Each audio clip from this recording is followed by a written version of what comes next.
ഒരു ദിവസം കണ്ണനും കൂട്ടുകാരും കൂടി മുറ്റത്ത് കളിക്കുകയായിരുന്നു. കളിക്കിടയിൽ കണ്ണൻ വായ നിറയെ മണ്ണ് വാരി തിന്നുന്നത് ജ്യേഷ്ഠനായ ബലരാമനും മറ്റു കൂട്ടുകാരും കണ്ടു. അവർ വേഗം ഓടിച്ചെന്ന് യശോദമ്മയോട് പരാതി പറഞ്ഞു. അമ്മേ, ദാ നോക്കൂ, നിങ്ങളുടെ കണ്ണൻ മണ്ണ് തിന്നുന്നു. ഇതുകേട്ട് യശോദമ്മയ്ക്ക് ദേഷ്യം വന്നു. കയ്യിലൊരു വടിയുമായി അമ്മ ഓടി വന്നു. കണ്ണ, നീ മണ്ണ് തിന്നോ എന്ന് ഗൗരവത്തിൽ ചോദിച്ചു.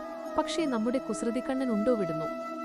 ഇല്ല അമ്മേ, ഞാൻ മണ്ണ് തിന്നിട്ടില്ല, ഇവർ കള്ളം പറയുന്നതാണ് എന്ന് നിഷ്കളങ്കമായി മറുപടി പറഞ്ഞു.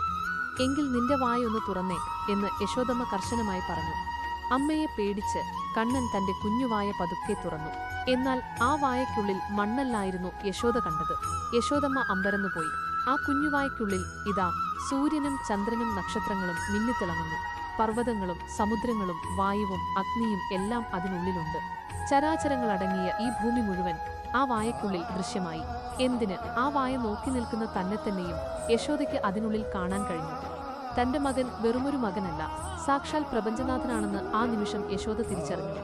കൈകൾ കൂപ്പി ആ വിശ്വരൂപത്തിനു മുന്നിൽ യശോദ പ്രണമിച്ചു. എന്നാൽ തൊട്ടടുത്ത നിമിഷം ഭഗവാൻ തന്റെ മായയാൽ ആ ദൃശ്യം മറച്ചു. എല്ലാം മറന്ന യശോദമ്മ വീണ്ടും തന്റെ ഉണ്ണിക്കണ്ണനെ വാരിപ്പുണർന്നു. ഭഗവാന്റെ മായയാൽ ആ ദിവ്യരൂപം മറന്ന് അവൾ അവനെ വീണ്ടും തന്റെ പ്രിയപ്പെട്ട മകനായി മാത്രം കണ്ടു.